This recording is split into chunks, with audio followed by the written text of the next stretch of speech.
Comunicaciones Pastorales presenta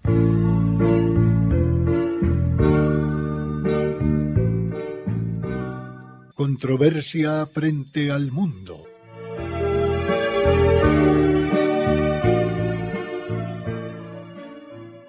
Un despertar a los apremiantes problemas de la sociedad actual y una búsqueda de soluciones.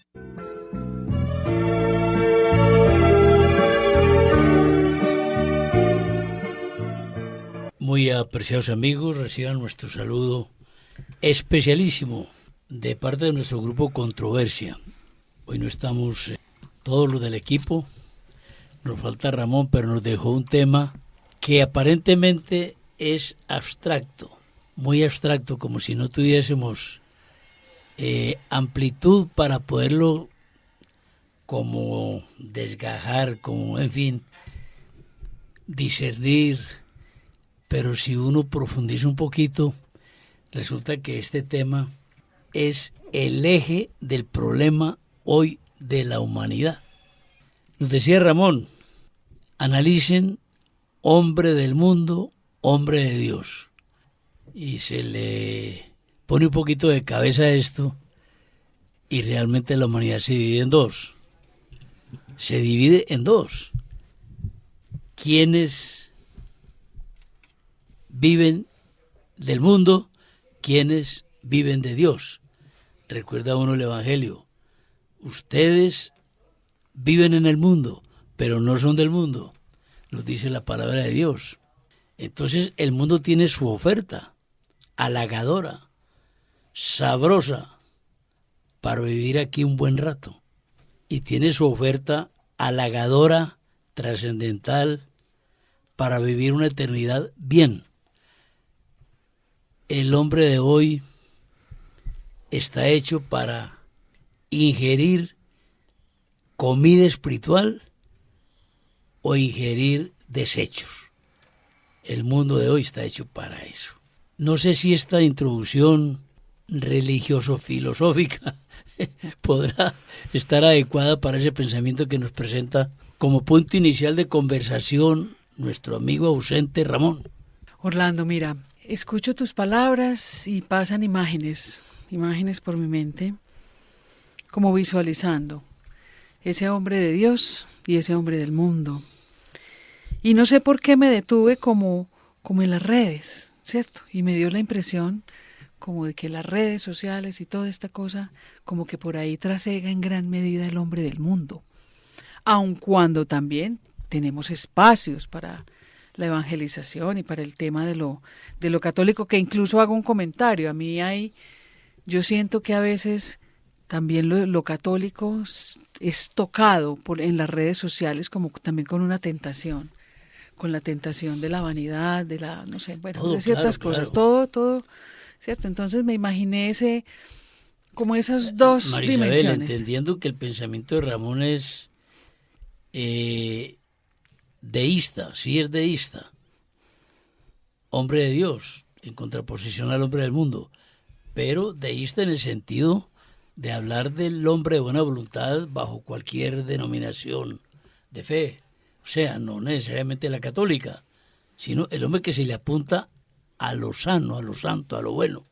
El hombre que tiene una trascendencia, definitivamente, que tiene esa experiencia de trascender, sí, en lo espiritual, pero hago la acotación porque, como les decía, pasaron pues como estas imágenes por mi mente, y yo creo que nosotros podemos identificar claramente, y yo diría que en las actitudes sobre todo, en las actitudes de tanta gente que uno dice, ve, esta persona está lo que antes llamábamos paganizada, y que creo que todavía por ahí se campea un poco el término. ¿Y qué es eso? Es una persona que como que abandona, ¿cierto? Abandona unos principios, abandona unas actitudes y empieza a ser parte como de una cosa que está ahí en el ambiente que le dice, sé de esta manera, ¿cierto? Ven que aquí te invitamos a un montón de cosas que tú las puedes vivir, experimentar, ¿cierto? Entonces se despliega todo este ser del que estamos hablando, que es un ser, yo diría que la manera como yo lo identifico es un ser muy confuso y muy confundido, porque digamos con toda esta proliferación de información y de todo, ve uno como que adoptan todo, conectan con todo, asumen todo sin reflexionar, sin pensar y van al paso como de todas estas modas, ideologías, propuestas, imágenes, todo lo que haya ahí para ofrecer. Ese humano que estamos hablando, que es como el del mundo, es un individuo que es un gran consumidor, diría yo. Entonces, dejo un poquito como la idea, porque fueron como las imágenes que me pasaron por la mente escuchando la introducción del programa. Confuso y confundido, siempre ese pensamiento corresponde a una realidad. Confuso y confundido. Es como si la verdad estuviera sofocada hoy. Sí. Porque hoy en día una persona cree una cosa y si mañana el mundo le dice otra, esa otra va a creer. Y si más adelante le dice otra, esa otra va a creer. No hay fijeza, no hay como personalidad espiritual, no sabe uno cómo pensarlo. Sí, efectivamente, hablar del hombre del mundo y del hombre de Dios es hablar de la historia de una conversión. Es la conversión del corazón. El corazón del hombre, del mundo, tiene que pasar al hombre de Dios. Y esto es la tarea de la Iglesia Católica, es la tarea de la Iglesia, es la tarea de la evangelización, la tarea de los misioneros, nuestro cometido, nuestra responsabilidad.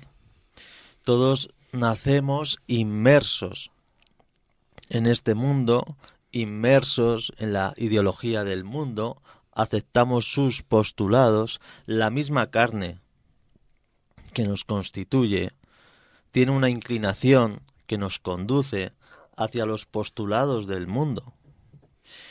Y como un salmón que va remontando río arriba, la Iglesia nos propone un cambio, una conversión. Tienes que vencer esas inclinaciones egoístas que actúan en tu corazón, porque sin darte cuenta eres esclavo de unas sabrosas cadenas que te propone el mundo. ¿Cómo nos liberaremos? ¿Cómo nos podemos alcanzar la libertad? Con semejantes cadenas sabrosas, dulces, ricas al paladar, pero que te quitan la libertad y tú no sabes que te están quitando la libertad, porque lo que te pide el cuerpo es darte gusto, buscarte a ti mismo, hacerte Dios de ti mismo, establecer las reglas del relativismo en tu corazón, marcar tú las normas.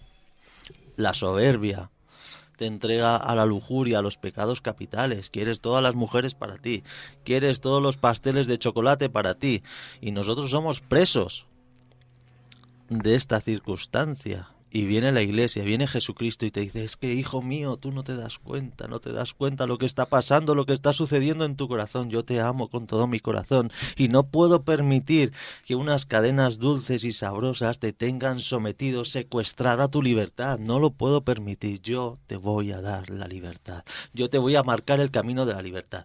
Y este camino de la libertad, que es el camino del amor verdadero, donde tú renuncias a tu egoísmo, tú renuncias a tus complacencias para buscar la felicidad del otro, la felicidad de tu esposa. Tienes que renunciar a tus propias complacencias, la felicidad de tus hijos, que no te apetece hacer muchas cosas que implica la vida familiar, que tienes que levantarte pronto, llevar a los niños al colegio, hacer las tareas, ayudarles en las tareas con ellos, y luego los médicos, tal. Es una vida de servicio constante, lo que es la vida familiar. Es una escuela donde nosotros purificamos el corazón de ese egoísmo natural que nos posee, que nos tiene secuestrado. Y Jesucristo nos muestra sus llagas y dice: mirad mis llagas, yo he dado la vida por vosotros. Os he mostrado un amor que nunca jamás antes se había mostrado en el mundo, y por tanto, antes de que yo mostrara este amor en la cruz, vosotros estabais ciegos, no sabíais que existía semejante amor al que estáis llamados a amar. Pero el amor implica sacrificio. Tienes que morir a ti mismo como yo he muerto en la cruz, y así Nos dice Jesucristo, como yo he muerto en la cruz, que me veis crucificado, así es como yo os veo a vosotros. Vosotros estáis crucificados, tenéis clavos en las manos y no podéis hacer lo que queréis, tenéis clavos en los pies y no podéis andar a donde queréis, os come la pereza y por eso son los clavos en los pies. No podéis hacer nada sin mí, estáis secuestrados por el propio egoísmo que os tiene. Os habéis convertido, habéis aceptado el engaño del demonio que os dijo un día que sois dioses de vosotros mismos. Sois dioses, no, falso. Yo os doy la libertad. Y nosotros encontramos la libertad en los hombres de Dios. ¿Y qué es un hombre de Dios? Un hombre que encarna en su corazón al mismo Señor Jesucristo. Y como lo encarna, no es que lo imite, sino que dentro de él está Jesucristo. Dentro de nosotros está Jesucristo por el bautismo para conducirnos a esta aventura de descubrir el amor verdadero. Claro, Antonio, que para ese estado de pensamiento, de conducta, o mejor de comprensión, hay que partir del bautismo, porque solo a través del bautismo el hombre puede entrar a la mayor capacidad de la comprensión, aunque muy lejana, de lo que es Dios. Pero antes de eso habría que hablar de la ley natural. Entonces, la conciencia natural de la humanidad la imprimió Dios de manera uniforme en todas las personas, bajo cualquier modo de creer. Lo que pasa es que el catolicismo ya es la revelación que se empezó a formar desde la pequeñez de un pueblo que fue el pueblo de Israel hasta llegar a la plenitud del tiempo cuando ya viene Cristo. Y bien, pero antes de esto hay que mirar cómo todas las razas de la creación empezaron a distinguir primariamente lo bueno de lo malo. No lo perfecto. Lo perfecto vino con Jesucristo. Pero lo primario es que Dios se revela al hombre. ¿De dónde sacó un esquimal? ¿De dónde sacó un animista? ¿De dónde sacó un sintoísta? Para hablar de diferentes modos de creer en diferentes épocas y razas y momentos de la historia. ¿De dónde sacaron los, en épocas ya más recientes, pero antes de Cristo, los romanos, los griegos, los persas? En fin, y antes, a ver, los nuestros, los incas, los chibchas, los aztecas, los navajos, los piel rojas, ¿de dónde sacaron que robar era malo? Fijémonos que hay una uniformidad en la ley natural. Y eso no lo inventó el hombre. Si el ser humano pensó que robar era malo, aún más, que la infidelidad era mala, que la mentira era mala, uniforme a cualquier raza, credo, viejo o nuevo. Entonces, esa renuncia a esos valores primigenios, hoy nos ha llevado a un momento más crítico y más semejante a las primeras civilizaciones de la historia. ¿O complicado eso, Luis Horacio? Nada de complicado, queridos radioescuchas de Radio Bolivariana. De Radio Bolivariana, que por fortuna ha sido una emisora que nos ha acogido, y de las redes sociales de las que hablaba Marisabel al comienzo, porque también ayudan mucho para el mal, pero ayudan mucho para el bien. Este programa, pues con modestia lo tenemos que decir, con modestia.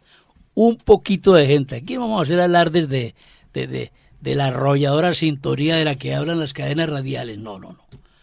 Aquí se trata de un grupito el que Dios quiera seleccionar, y si este programa le sirve a una persona, alabado sea Jesucristo, que le sirve a esa persona. Pero este programa tiene su su audiencia pequeña, muchas no nos interesa, a través de las redes, de YouTube y de teléfonos celulares a los cuales se les envía de manera directa. Hemos tenido reporter de algunos países, pero no es ese el objeto, el halago de este programa, conquistar oyentes, de ninguna manera. El halago de este programa es poner a circular un pensamiento en torno a la verdad, caiga donde caiga. Desde mi experiencia formativa en la Bolivariana, no en Radio Bolivariana, En la universidad. en la Universidad Facultad de Filosofía y Letras, en la época de Monseñor El egregio Henao rector- Botero. Exacto, sí. Félix Henao Botero, que aunque no fue el fundador, sí fue el que le dio el crecimiento y la grandeza. Se hizo la primera tanda de literatura latinoamericana. Y ahí leí una obra, ¿Qué es eso de la primera tanda? la primera vez que se enseñó en la facultad, literatura latinoamericana. Todo era súper clásico. Y aquí fue aterrizando a lo nuestro, a la cultura nuestra. Y Sábato y otros muchos escribieron novelas y obras. Entonces, un protagonista escribe y cuenta el crimen de haber matado a la persona que más quería y que más lo pudo haber querido y lo podría haber querido en su vida. Y entonces dice él desde la cárcel, ¿por qué cuento yo esto? Con la sola esperanza de que alguien, así sea uno, me comprenda. Entonces, este programa vale la pena y este esfuerzo vale la pena, así haya la respuesta de una sola alma. El Evangelio de alguna manera lo avisoró con la regada de la semilla en el campo. No toda germina. Germina un 10%, un 5%, un 20%, un 30%. Pero sea el porcentaje que sea, si sea el más bajito, se justifica la siembra, el cultivo. Entonces aquí realmente nos estamos cultivando como creyentes y nos estamos cultivando como seres humanos. Para ser buen creyente debo ser buen ser humano. Es decir, lograr la plenitud para lo que aparecí, para lo que me pusieron, para lo que me creó Dios. Hay un plan con cada uno. Y es en dos dimensiones. El de la existencia y el de la vida. Por el de la existencia existo con toda la creación.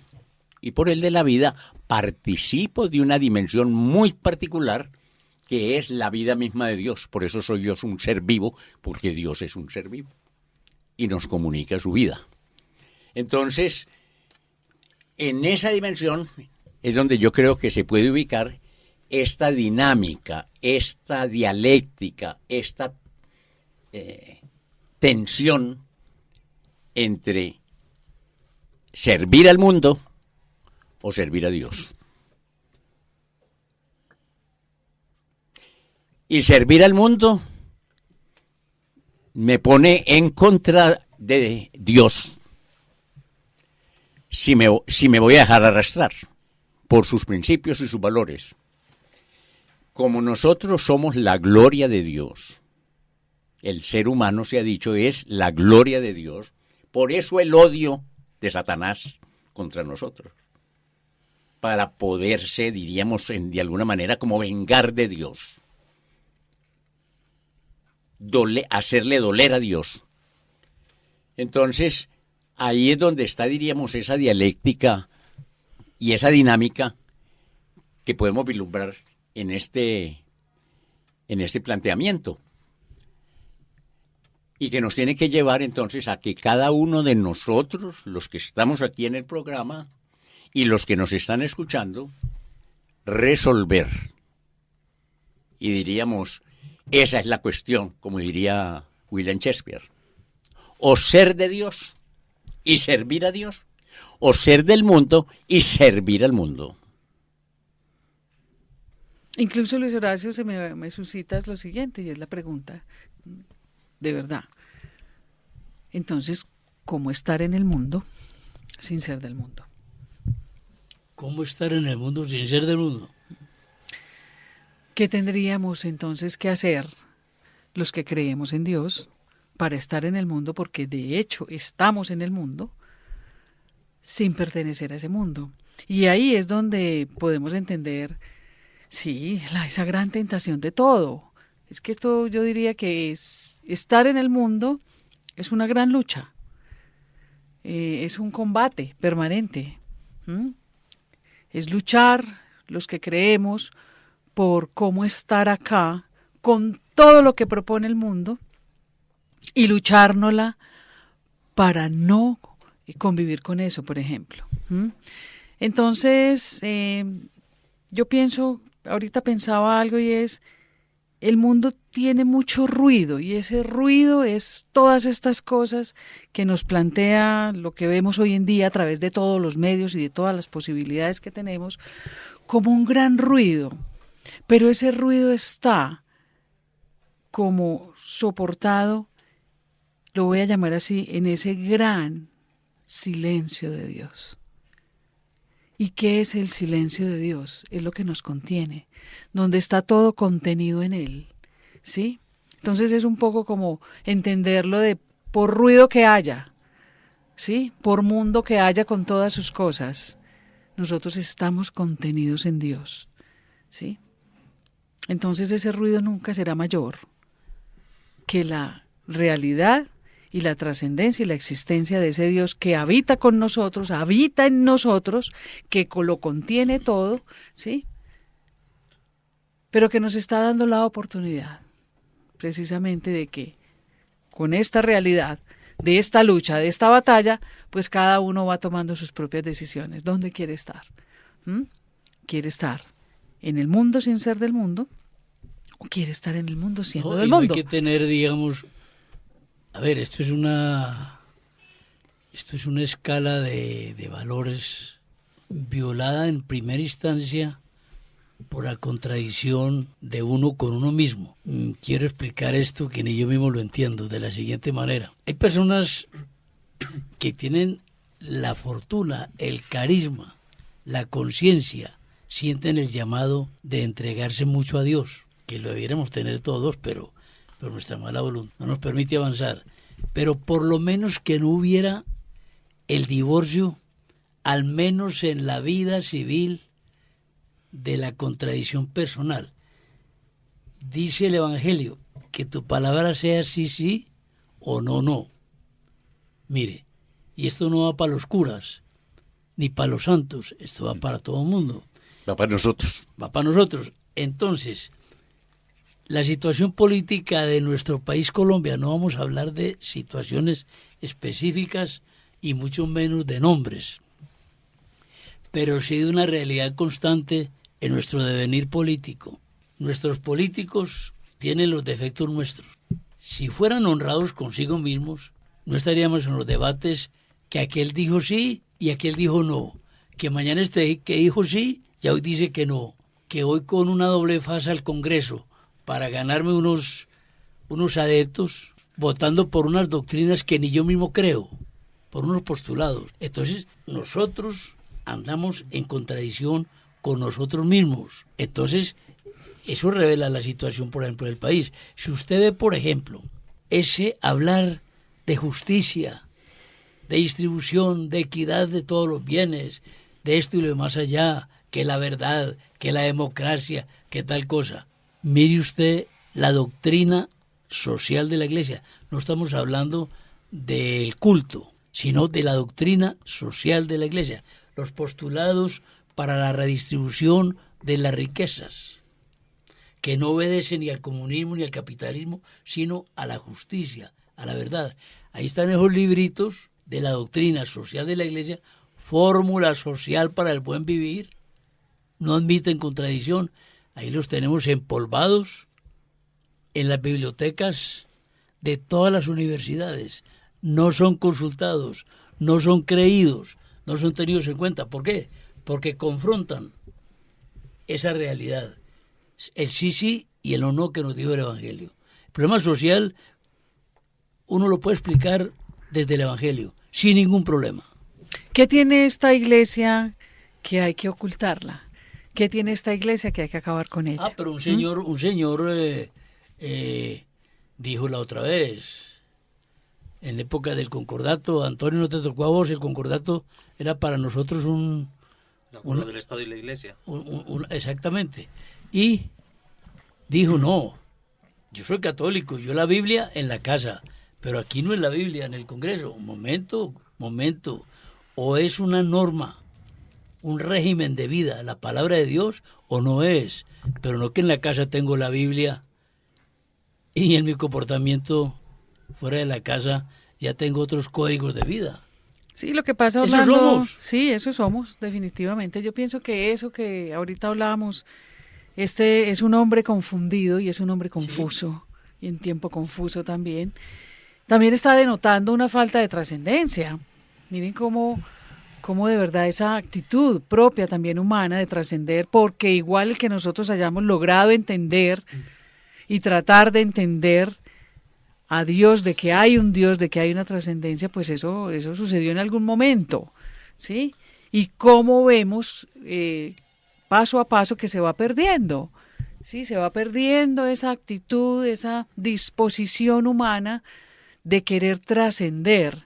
Y uno ve incluso, hablando concretamente de lo católico, tanta gente, a mí me dicen mucho, no, es que es un poco de amigas con las que yo terminé en el colegio, se fueron de la iglesia y se fueron a buscar otras, entre comillas, trascendencias, ¿cierto? De pronto más llamativas para ellos, para ellas, ¿cierto? Estas cosas orientalistas, orientalizadas, del yoga y el reiki, todo ese tipo de cosas que yo pienso que lo que la persona está más bien ahí decidiendo es que el Evangelio, la iglesia, te habla a tu corazón. Te habla directo a tu corazón. Y cuando te hablan a tu corazón y te hablan a tu conciencia, ahí hay algo que a la persona la puede perturbar, ¿sí? Y puede más bien tomar la decisión, no, yo no voy a estar aquí donde a mí me dicen que aquello no, ¿cierto? Entonces más bien me voy para otro lado. La pérdida de la trascendencia creo que para mí sería también una de las características de cuál es el hombre del mundo y cuál es el hombre de pronto no es una, de pronto es la que es la pérdida de la trascendencia. Y que la vemos en situaciones cotidianas. Mire, yo lo traigo también a colación, me imagino que a ustedes también les pasa. Lo vemos en cosas mínimas, pequeñas, pero que van teniendo mucho significado. Yo recuerdo un programa que hicimos hace muchos años hablando sobre la pérdida por ejemplo, de lo sagrado. Sí, uno ve, por ejemplo, en la misa que la gente va a misa ya de cualquier manera, ¿sí? Y de cualquier manera es de sudadera, es en pantalones cortos, es en camisetas no sé cómo, es decir, que uno dice, a ver, un momento, ¿ahí qué hay? Sí, eso es una inmoralidad. Yo no diría que es tanto hacia allá, sino que en esa persona hay una pérdida de la trascendencia, hay una pérdida de esa conexión con lo sagrado. Lo particular es que van a misa, ¿cierto? Vamos a misa, yo no sé si mucha gente, con todo el respeto de la gente, va a misa para hacer una vuelta, ¿cierto? Como una diligencia que tiene que hacer supuestamente moral. Salgamos de la misa. Salgamos de la misa y salimos de la misa a seguir en lo mismo, ¿cierto? Entonces, ¿qué seremos los del mundo? Sí, yo creo que somos más del mundo que seres de Dios, que hombres de Dios. Sí, es una pregunta que creo que nos tiene que hacer ruido. Sí, yo creo que es esencial considerar el llamado que nos hace el Señor, el que hace a sus apóstoles: id y bautizad y proclamad el Evangelio al mundo entero, es decir, a los sintoístas, al nuevo campo de misión que son los jóvenes, al nuevo campo de misión que son el Congreso de los países, de las distintas naciones. ¿Por qué el Señor envía a los misioneros a los distintos pueblos que también tienen ellos, como tú has dicho, Orlando, en su corazón la luz del Espíritu que les va indicando esto está bien, esto está mal, la luz del discernimiento? El Señor, sin embargo, nos envía por aquello que nos revela San Pablo en la carta a los Romanos. San Pablo nos dice, nos revela, el Señor nos revela y San Pablo nos revela que somos esclavos, que el bien que tú quieres hacer no lo puedes hacer. Pero si tienes el Espíritu Santo, si estás revestido de ese Espíritu, entonces sí, entonces ya eres libre. Entonces nuestros pobres hermanos que viven en distintos países, los indígenas, de, por ejemplo, la selva de Dabeiba, donde fue la Santa Laura Montoya a evangelizar, tantos pueblos que no conocen a Jesucristo, se encuentran en este problema, que sin darse cuenta, porque ellos no tienen revelación de este punto, son esclavos de las inclinaciones de la carne. En el Congreso son esclavos de las inclinaciones de la carne. Los sintoístas, los hinduistas, los pieles rojas son esclavos de las indicaciones de las inclinaciones de la carne. Ven con claridad cuál es la verdad, cómo se tienen que comportar. Se han puesto todos de acuerdo, nos hemos puesto todos de acuerdo de que robar es malo, de que no puedes faltar a tu palabra en un contrato, por ejemplo. Pero luego te descubres que no puedes llevar a cabo eso que tú quieres con tu voluntad. Somos secuestrados. Estamos arrastrados por ese enemigo que establece esas inclinaciones en nosotros. Y ese es el pecado original. Y Jesucristo nos revela esto, nuestra esclavitud. Es que vosotros sois esclavos. Y le revela al pueblo de Israel que son esclavos también. Pero para revelarlo, les hace pasar 40 años por el desierto. Y no los libera de el mismo día, sino que tienen que ser conscientes de que son esclavos, de que quieren hacer las cosas y no pueden. Y para eso se necesita tiempo. El Señor, cuando a un muchacho joven de 17 años lo quiere liberar de la esclavitud, no lo libera el mismo día con la primera oración que le hace, por favor, ayúdame a no caer en las tentaciones de la carne. Un muchacho de 17 años, un joven, y se tiene que confesar todas las semanas de lo mismo, todas las semanas, años y años confesándose de lo mismo, y no encuentra en él esa libertad para sobreponerse a las tentaciones de la carne, no puede. Un adicto a las drogas, un adicto al alcoholismo, no puede. Y le pide al Señor y parece que el Señor no le hace caso. Es porque está recorriendo los 40 años en el desierto donde tú tienes que ser consciente en primer término que eres un esclavo de unas cadenas sabrosas, ricas y dulces. Y cuando tú ya eres consciente de eso y cuando ya llega ese momento en que tú le pides de todo corazón al Señor, libérame ya que no soporto más, que llevo ya años y años aquí. Ya soy consciente de mi esclavitud porque siempre me confieso de lo mismo y tú no me ayudas. Y entonces el Señor manda la gracia y tú descubres que es verdad, que te has liberado de la noche a la mañana de las tentaciones de la carne, como cualquier sacerdote que es llamado al sacerdocio, como cualquier monja que es llamado a consagrar su vida a Dios, como cualquier misionero que tiene que guardar la castidad y parece que con 18 años no puedes. Sí puedes con la gracia de Dios y tienes que descubrir esta experiencia. Esta es la experiencia que tenemos que descubrir todos. Este es el llamado de pasar de ser un hombre del mundo sometido a las inclinaciones de la carne a ser un hombre de Dios que tiene libertad, dominio de sí sobre estas inclinaciones perversas que van maluqueando, podemos decir, todo el ambiente y todas nuestras sociedades. Antonio, mire, y estás dando cuenta de algo que me parece clave y es en este mundo de ahora, con todo este deseo de la inmediatez, también podemos entender por qué tanta gente finalmente se rinde. Porque también quieren que la respuesta de Dios sea inmediata. Hoy en día la gente puede estar pensando que le oro a Dios y me llegue por WhatsApp. ¿Sí? La respuesta, así como me llega el mensaje por WhatsApp. Entonces no llegó, yo no voy a seguir insistiéndole a Dios porque es que nada, entonces seguimos ahí. Pero mira lo interesante, y creo que es entender que es que este ser de Dios, ser nosotros de Dios, es un camino, es un recorrido. ¿Acaso entonces la vida de cada uno no será precisamente ese camino, que algo que empezó a los 18, pues finalmente se logra entender a los 40, ¿sí? Pero la persona vivió el camino, vivió el proceso. Mira lo importante, Antonio, porque creo que sí da cuenta de, sí, a la larga entiende uno por qué tanta gente hoy en día que quiere respuestas inmediatas, pues hombre, no encuentra ninguna respuesta inmediata de Dios, porque le está pidiendo, además pues que tenemos una información un poco como de un Dios mago, ¿cierto? O un Dios héroe al estilo de Marvel o DC Comic, ¿cierto? Como un personaje de ese estilo que viene a salvar el mundo de esa manera y que solamente a la indicación de nosotros ya estaba ahí, ¿cierto? Superman no llegaba con que solamente de alguien decía alguna cosa y aparecía Superman, ¿cierto? Mucha gente piensa que Dios como que tiene que ser algo así. Falta de trascendencia, y le voy a agregar otra, ignorancia entonces.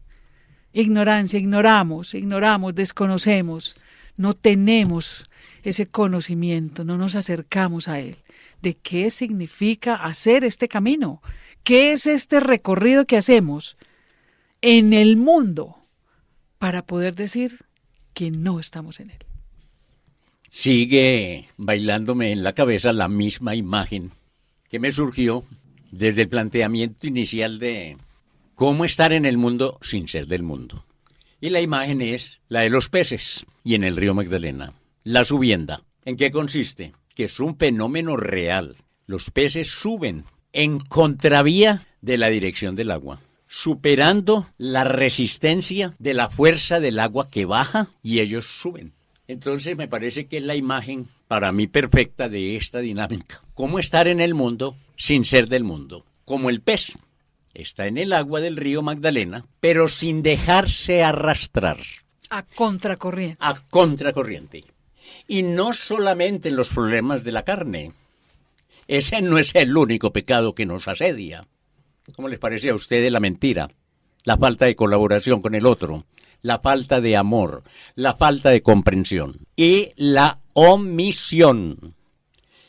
Hay una distinción que en estos tiempos y a través de esos programas me ha ido dando vuelta en la cabeza. Una cosa es no hacer el mal, que no significa que yo haga el bien. Las dos son una lucha. No dejarme caer en la tentación, que es lo que le pido al Señor y que Jesús mismo nos enseñó. No que no tengamos tentación, sino no caer en la tentación. Pero si yo no caigo en la tentación, no me puedo considerar ya bueno y sano y santo. Si no hago el bien. Son dos caras distintas de la misma realidad de nuestra vida. Dejar de hacer el mal y hacer el bien. Para eso yo suelo pedir la luz del Espíritu Santo para distinguir entre el bien y el mal, y la fuerza para no hacer el mal. Pero Señor, que yo no me quede ahí. En el Evangelio, no sé si ustedes recuerdan la cita, yo no la recuerdo, pero sí recuerdo el texto. Si hago todo lo que tengo que hacer, no me puedo considerar, porque esa es la obligación. La bondad está en ese límite más allá, que nos lo dio de ejemplo la Virgen cuando ella recibe la noticia de ser la Madre de Dios y le cuentan que su prima anciana ya lleva 6 meses de embarazo y presurosa, esa palabra es preciosa y rima, presurosa, una palabra preciosa. Toma camino para ir a ayudarle a su anciana prima en esa situación de embarazo. No es solamente el canto de la vida, sino ella, que es la pura, no se queda extasiada en su santidad, sino que hace el bien y hace de su vida lo que propone San Ignacio de alguna manera. En todo amar y servir. Y son esas dos palabras. Es decir, el amor sin servicio no es amor. Si lo quiere tanto, ¿cómo entonces le hace eso? ¿O no le hace eso? Si necesita un favor, si necesita una ayuda, si necesita una mano, si necesita una sonrisa, si necesita un apoyo ético, moral, cultural, económico, de lo que sea. Entonces, realmente, nuestra situación como personas, como creyentes, es remar contra la corriente, como los peces en la subienda. Mira, Luis Horacio, ahí hay algo también que me parece también clave. Y es ese planteamiento de que puede que yo no esté en pecado, pero tampoco estoy haciendo nada más. Estoy en mi vida como ahí, ¿cierto? Ahí simplemente ya. El Apocalipsis ya contestó eso. En la carta a los habitantes de la Odisea. Es una cosa muy terrible. Recuérdanoslo, Orlando. Porque no eres tibio ni eres caliente. Y trae una comparación bastante fuerte. Estoy para vomitarte de mi boca. Y además dice, ojalá fueras frío.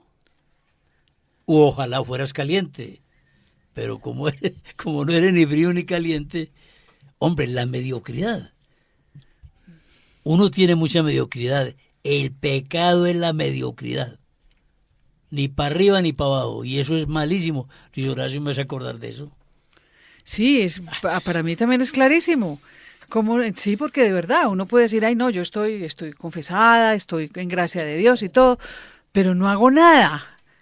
Mi vida no consiste en ayudar, en dar una mano, no nada. Simplemente, pues no sé, como que estoy en mi casa y ya ahí parqueada. ¿Cierto? Estos días, perdón Marisabel por la interrupción. Estos días un paisano nuestro se conquistó el Everest. Qué bonito. La cima más alta del mundo, ¿no? Eso tiene como cerca de 8.000 metros. A ver, hombre, análogamente, piensa uno, la vida es una conquista del Everest. ¿Una conquista de? Del Everest, del monte allá en la del Everest. Cadena del Himalaya. Pienso yo, pues este pensamiento lo pongo a disposición de los que saben. Dios a mí no me va a pedir que llegue a la punta del Everest, a la cima. No me va a pedir eso. Me va a pedir que llegue hasta donde yo puedo llegar. Eso sí me va a pedir. Que yo, una vez que fallezca, Dios me diga, ve hombre, estabas bregando a subir, pero no sentadito. Estabas bregando a subir, ni te echaste a descansar para abajo. Entonces, pienso que esa es la vida espiritual. Y además creo que nos ayuda también como a entender claramente esto que estamos reflexionando hoy, ¿cierto? Entonces también ese ser del mundo es ese humano que todo nos ha ido devorando, tragando, los medios, la información, el consumismo, todo eso, y como pasivamente dejando que eso, ¿acaso luchar en contra de eso no será también el camino, ¿cierto? No será camino, no será que me saca de eso que estaba indicando Luis Horacio, que es que, ¿cierto? ¿Cuál es entonces el movimiento, la dinámica mía que hace que yo, estando en gracia, estoy también haciendo? Sí, porque creo que hacer viene a ser como la indicación de que es un movimiento, es una decisión, es una opción, es algo que yo tengo que evidenciar. Porque sí, tranquilamente, este es un mundo que nos invita a estar pasivos, a estar, por eso venden sofás no sé cómo, ¿cierto? Y te ofrecen la mejor manera de estar recostado, acostado, dormido, como silenciado del todo, como, ¿cierto? Como una cosa, pues que, ¿cierto? Eso no somos los humanos. O como la promoción de un hotel que ojalá nadie lo distinga. La promoción de hace mucho tiempo, porque si lo distinguen van a creer que estamos hablando mal de ese hotel y esa no es nuestra intención. Permitidos todos los excesos. Así es, ¿cierto? Entonces miren cómo estar en el mundo sin ser del mundo. Y hacer de nuestra vida la gloria y la alabanza de Dios. Orlando inició y planteó el atisbo de la trascendencia del ser humano. Católico o no católico. De hoy con quienes estamos compartiendo este día en que estamos vivos, o de hace siglos. Y volviéndonos a esos otros siglos, cuando no existía el catolicismo para que se le eche la culpa, encontramos ahora que en las pirámides de Egipto están enterrados con todas sus joyas y con cosas para el viaje de la otra vida. Y llegan los españoles, sus antepasados, Antonio, Y tuyos también. Pero más a línea América directa. Latina, a Colombia, y encuentran las tumbas de los indígenas que no conocieron a los israelitas, ni conocían ni sabían que existía el Papa, ni Jesucristo, ni que el Señor había dado la vida por ellos en el Calvario. Y encontramos las tumbas con cerámicas, con alimentación Joyas, y con cosas joyas, y joyas familia y esto. entera. ¿Y eso por qué lo hacían? Porque creían que después de esta vida seguía otra. La trascendencia. Y es lo que explica Luis Horacio, tengo entendido, desde incluso lo antropológico, el nacimiento de la religión. ¿Sí? Cuando los humanos que caminaron y le dieron la vuelta a este planeta hace millones de años, y el que iba muriendo se iba quedando a la vera del camino, cuando decidieron enterrar a sus muertos. ¿Qué pasó ahí? ¿En qué pensaron? Porque había que enterrarlo. O sea, ya había algo ahí, una indicación de la trascendencia. Y El tengo hombre- entendido que es donde nace lo religioso, o sea, donde Exacto. nosotros vamos a ya convenir entre nosotros todos que aquí hay algo que trasciende y vamos a tomar una decisión. Eso es lo que se llama la cultura. Es correcto, es ¿Y correcto. por qué surge la cultura? Porque tenemos la capacidad de darle sentido y significado a las cosas. Inclusive a ese misterio, fenómeno rarísimo de antaño cuando se murió. ¿Qué pasó ahí? ¿Cierto? ¿Qué pasa ahí? ¿Cierto? Entonces, creo que podemos ir más bien apuntando a que ese estar en el mundo, el hombre del mundo o el hombre de Dios, creo que la diferencia estriba entonces en el hombre que trasciende y el hombre que no lo está haciendo. Pasa que yo creo que hay uno de los problemas que atraviesa la Iglesia en este sentido, es el tema de la doble vida de los cristianos bautizados, que sin embargo no viven en la radicalidad del Evangelio, la radicalidad del catecismo, y como comentaba Orlando en la carta, citando la carta a Laodicea del Apocalipsis, los tibios son vomitados de la boca del Señor. Ese vomitar, ese ser vomitado de la boca del Señor, de los tibios, es un salir del cuerpo místico de Jesucristo, salir de la Iglesia como consecuencia del pecado mortal, como si nos estuviera significando ese texto que es horrible a los ojos de Dios, el hecho de que un cristiano que va a misa, que se arrodilla, que recibe el cuerpo y la sangre de Jesucristo, al mismo tiempo se entrega a la nueva era, al mismo tiempo invita a sus hijas a la planificación familiar, al mismo tiempo vota a partidos políticos que no custodian el magisterio, que defienden el aborto, que defienden la homosexualidad, porque no hay que olvidar que nosotros tenemos una doctrina revelada por Dios. El Señor nos dice, oye, cuidado, le dice a los pastores, tienes que cuidar a mis hijos queridos y amados que tienen tendencias homosexuales. Tienes que protegerlos y custodiarlos. Nos dice a todos.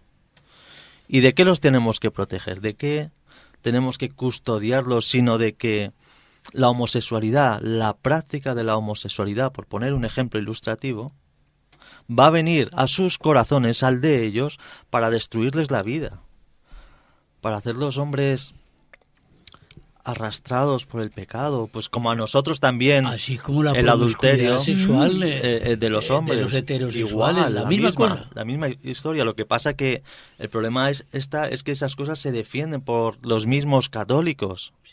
Es decir, tú de alguna manera le estás abriendo las puertas lo que nos revela el catecismo de la Iglesia, la doctrina de la Iglesia, es que hay un enemigo invisible que nosotros no vemos, que no sabemos cómo actúa, pero la Iglesia nos dice cómo. La Iglesia te dice, oye, mira, la fornicación antes del matrimonio va a destruir tu corazón, te va a corromper el corazón. La falta de castidad te va a corromper el corazón. Las fantasías sexuales desordenadas te van a corromper el corazón. La práctica de la homosexualidad te va a corromper el corazón. Esa es la revelación de la Iglesia. Eso es lo que nos dice nuestro Padre Dios. Y de tú a partir de ahora, como pastor, tienes que custodiar a tus ovejas de la ideología de género que viene a introducirse en los colegios para perpetrar el engaño del enemigo, para tratar de corromper y apartarnos de Dios. Y esto es, de alguna manera, lo que se contempla hoy en día en todas las parroquias donde no vemos familias numerosas, por ejemplo. Y si no hay familias numerosas es porque se está actuando, se está poniendo en práctica la planificación familiar, que muchas veces no es predicada en el púlpito por los sacerdotes, que predicando la verdad tendrían que custodiar, curar a las ovejas, proteger a las ovejas, que luego uno dice, pues mira, yo no estoy de acuerdo con ese sacerdote, bueno, pues ya tú, pero el deber de los pastores, de los bautizados, es el de predicar también a donde no llegan los pastores en nuestra vida, en mi vida, pues ahí, mis compañeros de trabajo, ahí no llega la predicación del pastor, pero sí llega la mía, sí llega mi testimonio, que estoy llamado a hablar de esto, que muchas veces por vergüenza uno se calla. O uno lo justifica, ¿no? El otro día estaba viendo yo una entrevista al Papa Francisco, ¿no? Y un entrevistador, creo que era mexicano, que le preguntaba al Papa Francisco sobre el aborto. Y le decía, bueno, ¿y usted cómo justifica entonces? Pero claro, la manera de preguntar era como si él tuviera toda la razón del mundo, como si quisiera estamparle la razón del mundo y el sentido común al Papa encima de la mesa, ponerla encima de la mesa. Le decía, bueno, ¿usted cómo justifica que una mujer que ha sido violada, que tiene 15 años, cómo justifica que no aborte? Como si... Claro, ha llegado a tal punto la corrupción del corazón que eso parece que uno cuando sale con ese argumento es como que ya no hay nadie que te lleve la contraria, ¿no? Ese es como poco a poco el discernimiento del hombre del que tú hablabas antes, que tiene todos los hombres, que está en el corazón, poco a poco se va oscureciendo y vamos entrando en la tiniebla y viviendo en la tiniebla y con la lógica y el sentido común de la tiniebla. Es un problema. ¿Pero qué respondió el Papa Francisco, Antonio?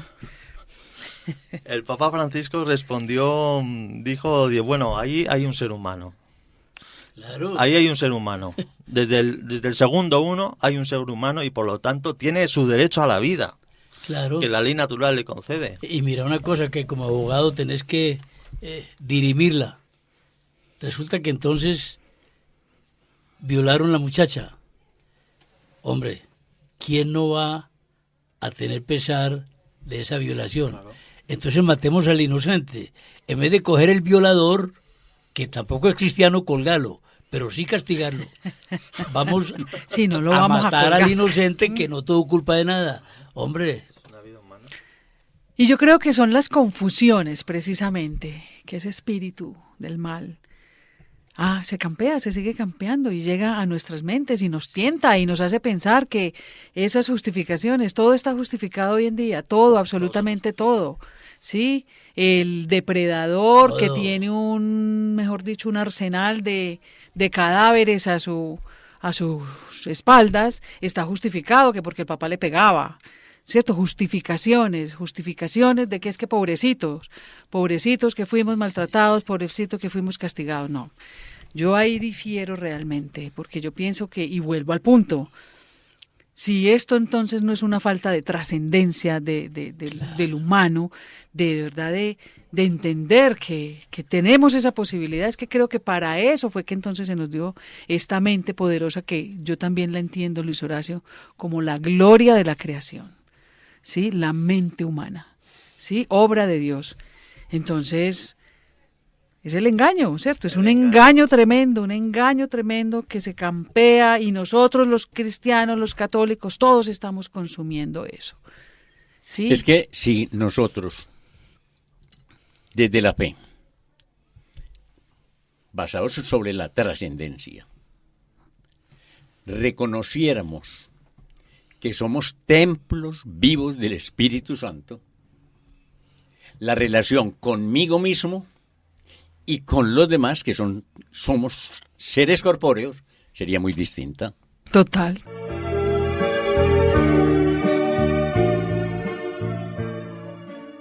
Controversia frente al mundo.